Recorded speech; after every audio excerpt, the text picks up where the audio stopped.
आज हम सीखेंगे कैसे ट्रांजैक्शन से जनरल बनाई जाएगी, जनरल से कैसे लेजर पोस्टिंग की जाएगी और लेजर पोस्टिंग से कैसे बैलेंसिंग किया जाएगा और बैलेंसिंग से कैसे हम ट्रायल बैलेंस बनाते हैं। तो वैसे मैं general ledger already video upload कर चुका हूं, तो ये आपका क्लियर हो चुका होगा। तो चलिए स्टार्ट करते हैं आज का वीडियो।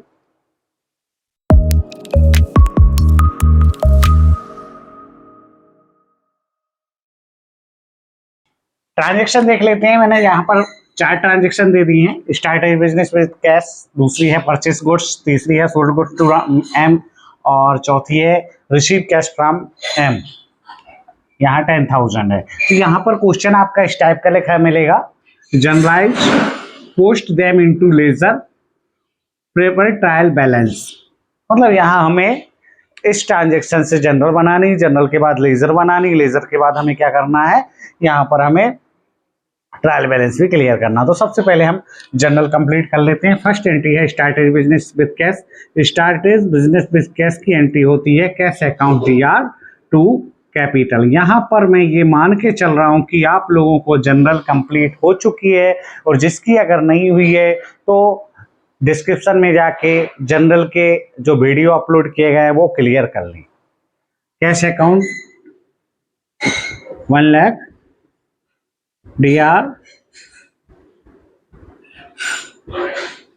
सेकेंड एंट्री है परचेस गुड्स। परचेस गुड्स जब किसी का नाम नहीं लिखा हो तो क्या मान लेते हैं हम, ये जो परचेस किया है कैश किया है। परचेस हमेशा DR होता है। जब भी हम परचेस करेंगे गुड्स को, परचेस DR होगा। CR में करेंगे कैश अकाउंट्स। कितना आ गया, 30,000 का गुड्स हमने यहाँ पर परचेस किया। थर्ड एंट्री है sold good to M। First, second और थर्ड है सोल्ड गुड टू M। जब किसी का नाम डाला हो, मैं आपको जनरल में क्लियर करवा चुका हूं, जब किसी का नाम डाला हो और कैश वर्ड का यूज नहीं किया तो ये क्रेडिट ट्रांजैक्शन है। इसका मतलब हमने M को माल उधार बेचा है, तो M से अकाउंट्स करेंगे। आपके पास क्या हो जाएगा, M से अकाउंट DR टू सेल्स 20,000। आप चाहे तो अकाउंट यदि नहीं लगाना साथ में तो M अकेला भी लिख सकते हैं। उसके बाद है रिसीव कैश फ्रॉम M से पैसा मिला। तो यहाँ पर जब पैसा प्राप्त हुआ तो यहाँ कैश DR हो जाएगा। किससे मिला, M से। M अकाउंट कितना मिला, 10,000। ये हमारी चारों एंट्री कंप्लीट हो चुकी हैं।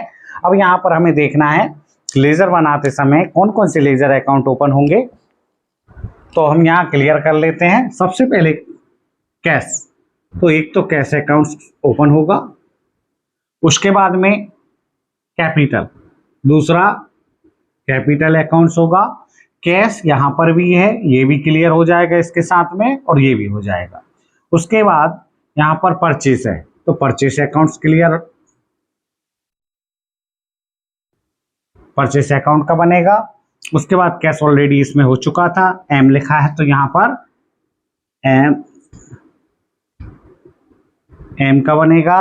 M इसके साथ कवर हो जाएगा। और इसके बाद सेल्स है तो सेल्स अकाउंट्स बनेगा। तो यहाँ पर ये 5 अकाउंट्स बनेंगे, कैश, कैपिटल, परचेस और M से अकाउंट्स और सेल्स अकाउंट। तो सबसे पहले स्टार्ट करते हैं हम कैश अकाउंट्स को। मेरे पिछली वीडियो में मैंने क्लियर करवा दिया है। ये एंट्री जो हमारा फॉर्मेट है, फॉर्मेट T साइज का रहेगा। इसमें एक DR रहेगा, दूसरा CR रहेगा, डेट पर्टिकुलर JF अमाउंट, और इस साइड भी डेट पर्टिकुलर JF अमाउंट। तो स्टार्ट करते हैं लेजर पोस्टिंग। कैश DR लिखा, तो सबसे पहले हम DR साइड पहुंच जाएंगे। DR साइड 2 का यूज करते हैं। और कैश के अपोजिट में क्या लिखा है, कैपिटल। आपको याद होगा, यदि लेजर पोस्टिंग में प्रॉब्लम है तो आप वीडियो देख लें, कंप्लीट कर लें। बहुत ही इंपॉर्टेंस है लेजर पोस्टिंग। लेजर पोस्टिंग पर ही सब टोटल अकाउंट्स होना है आपका, 12th अकाउंट भी इसी पर डिपेंड रहेगी। कैश कहाँ लिखा है, DR, अपोजिट का नाम लिखेंगे। अपोजिट का नाम क्या है, कैपिटल अकाउंट्स। इतना याद रखना है, जैसे जिस अकाउंट की लेजर बना रहा है, कैश का लेजर बना रहा है, कैश कहाँ लिखा है, DR, तो DR ही लिखेंगे, लेकिन नाम अपोजिट का लिखेंगे और यहाँ पर लिख देंगे 1 लाख। अब देखते हैं सेकेंड एंट्री में। इसी एंट्री में देख लेते हैं CR में क्या लिखा है, कैपिटल। तो एक हम कैपिटल का अकाउंट्स और ओपन कर लेते हैं यहाँ पर, कैपिटल अकाउंट्स। कैपिटल कहाँ लिखा है, सीआर का, सीआर साइड, तो सीआर साइड क्या, बाय का यूज करेंगे। जिस तरह कैश अकाउंट्स में हमने अपोजिट का नाम लिखा था, वैसे ही कैपिटल में भी अपोजिट का नाम लिखेंगे।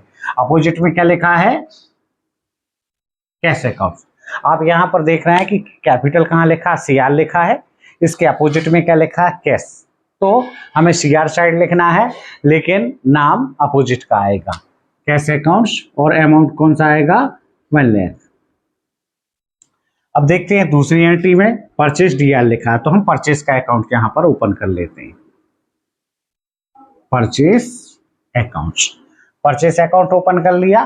परचेज कहाँ लिखा है, डीआर साइड, अपोजिट में क्या लिखा है, कैश। तो हम सबसे पहले तो जिसका भी लेजर बना रहे हैं उसके जिस साइड भी वो लिखा है वहां पर आ जाते हैं। ये डीआर लिखा है तो डीआर साइड आ जाओ। अपोजिट में क्या लिखा है, कैश अकाउंट लिखा है तो कैश लिख दो, और अमाउंट लिख दो यहाँ पर 30,000। उसके बाद कैश कहाँ लिखा है, सीआर। कैश का जो लेजर है वो ऑलरेडी ओपन हो चुका है, कैश अकाउंट ऑलरेडी ओपन हो चुका है, तो यहाँ पर हम सीआर साइड लिखेंगे बाय। कैश के डीआर में अपोजिट साइड क्या लिखा है, परचेस अकाउंट, कितना लिखेंगे, 30,000। इसके बाद एम, एम कहाँ लिखा है, डीआर, तो एक एम्स का अकाउंट खोल लेंगे, अभी ओपन नहीं हुआ है, एम का अकाउंट ओपन करेंगे। एम कहाँ लिखा है, डीआर। आपको अभी क्लियर करवाया था कि जिसका भी हम अकाउंट खोलते हैं इसको बार बार रिफ्रेश करते जाओ, कंटिन्यू करते जाओगे तो ये क्लियर हो जाएगा कि जिस नाम से भी हम अकाउंट खोल रहे हैं उसका नाम यहाँ हेडिंग में आएगा। और ध्यान रखना है लेजर के अंदर उसका कभी भी नाम नहीं आएगा। कहाँ लिखा है, एम, डीआर, तो अपोजिट में क्या लिखा है, सेल्स, तो ध्यान रखना है आपको, टू सेल्स लिखेंगे डीआर साइड, बट नाम अपोजिट का लिखेंगे। सेल्स अकाउंट्स कितना है, 20,000। इसके बाद सेल्स, सेल्स का अकाउंट अभी ओपन नहीं हुआ तो यहाँ पर हम सेल्स का अकाउंट्स भी ओपन कर लेते हैं, सेल्स अकाउंट्स। सेल्स कहाँ लिखा है, सीआर साइड लिखा है, सीआर साइड बाय लिखेंगे। अपोजिट में क्या लिखा है, एम, तो यहाँ पर एम्स अकाउंट्स लिखेंगे, अमाउंट कितना, 20,000। इसके बाद कैश कहाँ लिखा है, डीआर, कैश का अकाउंट ऑलरेडी ओपन हो चुका है तो हम इसमें डीआर साइड आ जाते हैं, टू। अपोजिट का क्या नाम है, अपोजिट में डाला है एम, एम्स अकाउंट्स, कितना है, 10,000।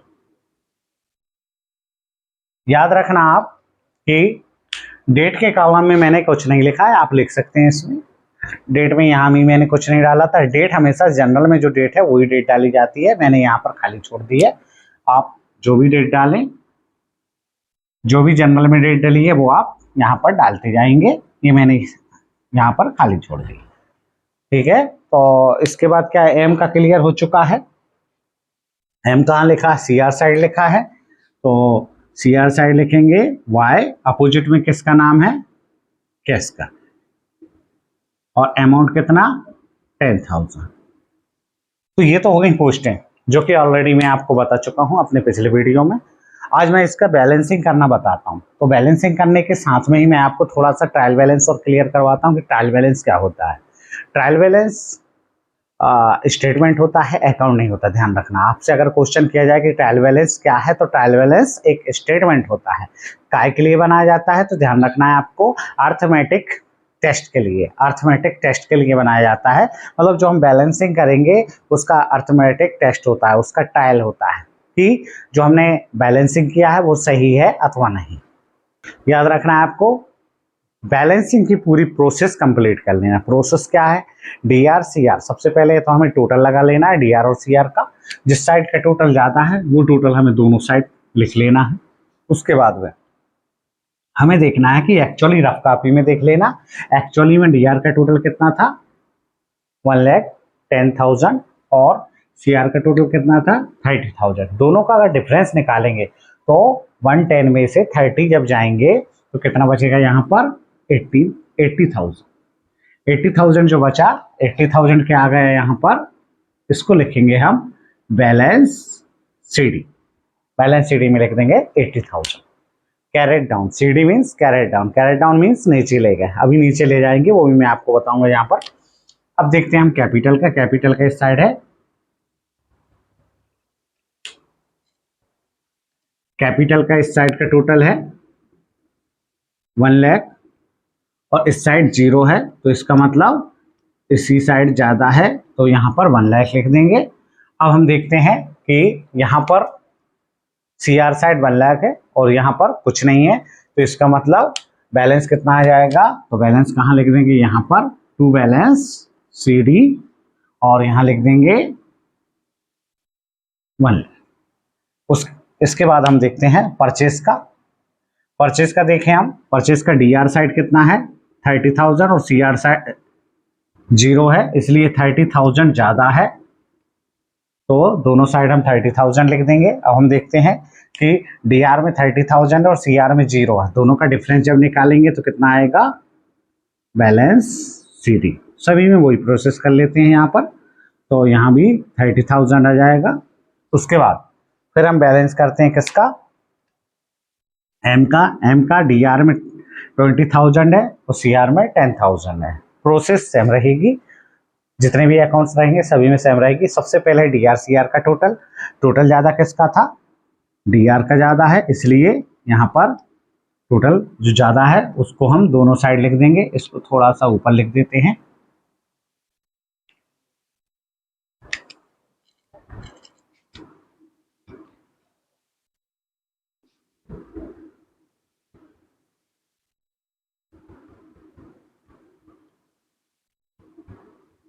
ये थोड़ा सा ऊपर लिख दिया।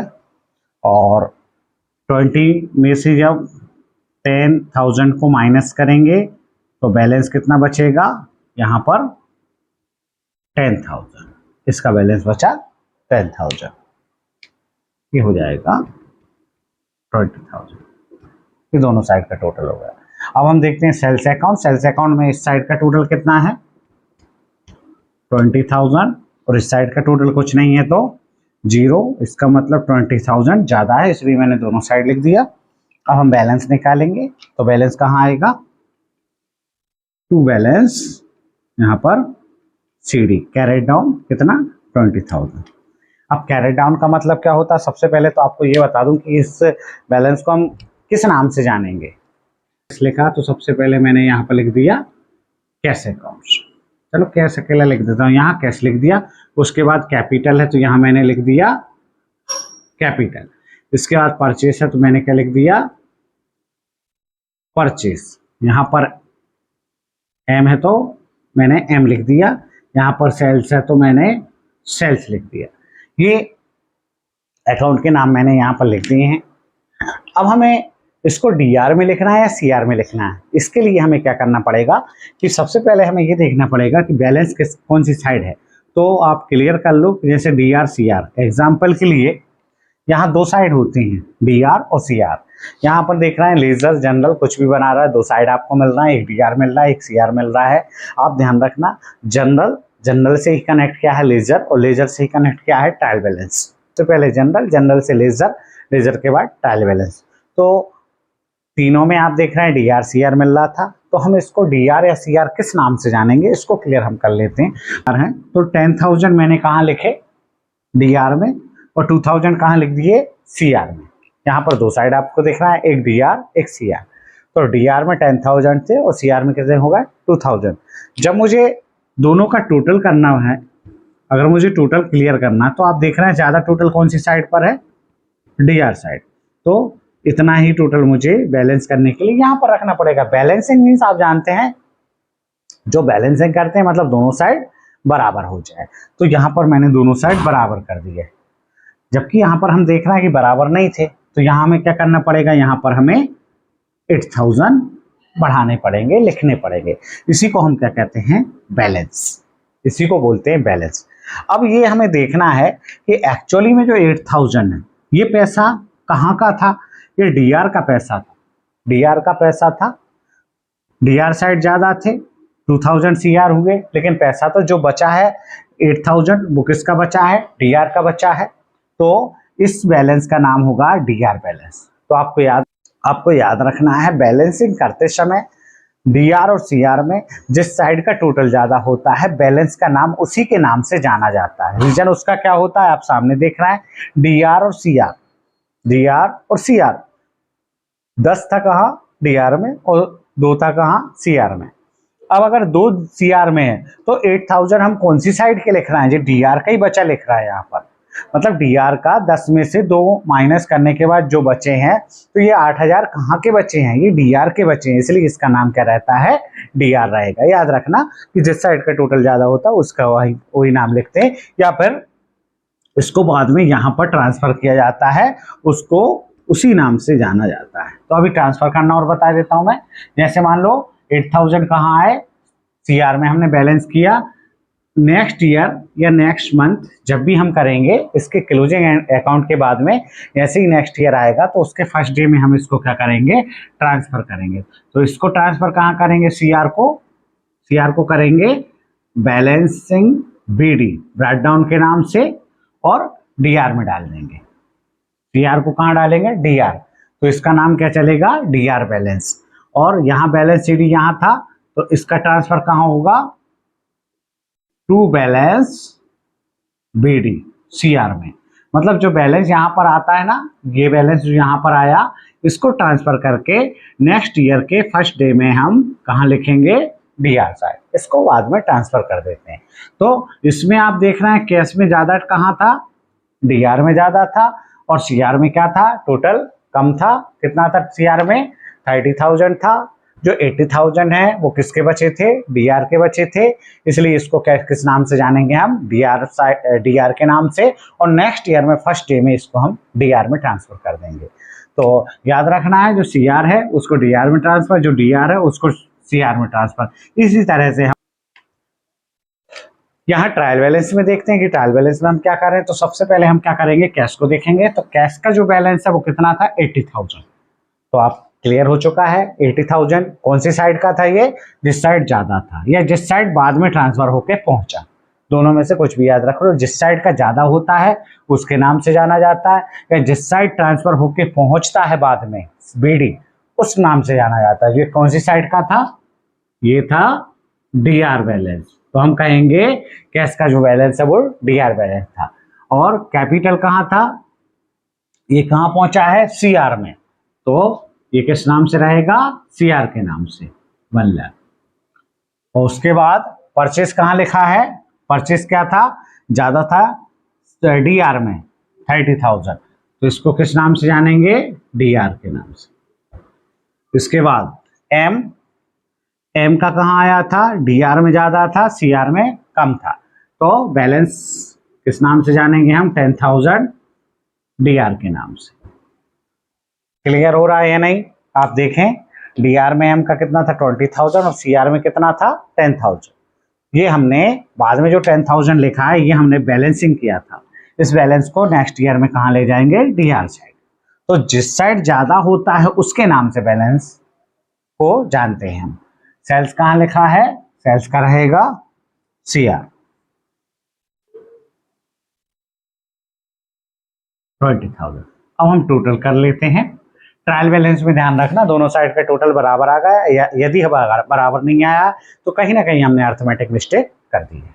ये कितना आ रहा है 120 और ये कितना आ रहा है 120। तो यहाँ पर मैंने ट्रायल बैलेंस आपको बैलेंसिंग मेथड से की है, ये और भी मेथड से होती है, टोटल मेथड से भी होती है और बैलेंसिंग मेथड से इसी टाइप से होगी, और टोटल और बैलेंसिंग मेथड दोनों से होंगे। स्पेशली मैं इसके लिए अलग वीडियो बनाऊंगा, तो नेक्स्ट वीडियो मेरा रहेगा, तो उसमें आप देख सकते हैं ट्रायल बैलेंस के लिए स्पेशली वीडियो रहेगा। बाकी आपको क्लियर करना है जनरल, लेजर पोस्टिंग, लेजर का बैलेंस, और लेजर के जो बैलेंस है उसको क्लोज कैसे करते हैं वो भी मैं क्लियर करवा दूंगा। जैसे पर्सनल अकाउंट्स है तो पर्सनल अकाउंट्स के बैलेंस को किस नाम से क्लोज करते हैं, रियल अकाउंट्स को किस में क्लोज करते हैं, और आगे चल के नॉमिनल अकाउंट्स को कैसे क्लोज करते हैं, तो ये सब मैं नेक्स्ट वीडियो में आपको क्लियर करूँगा।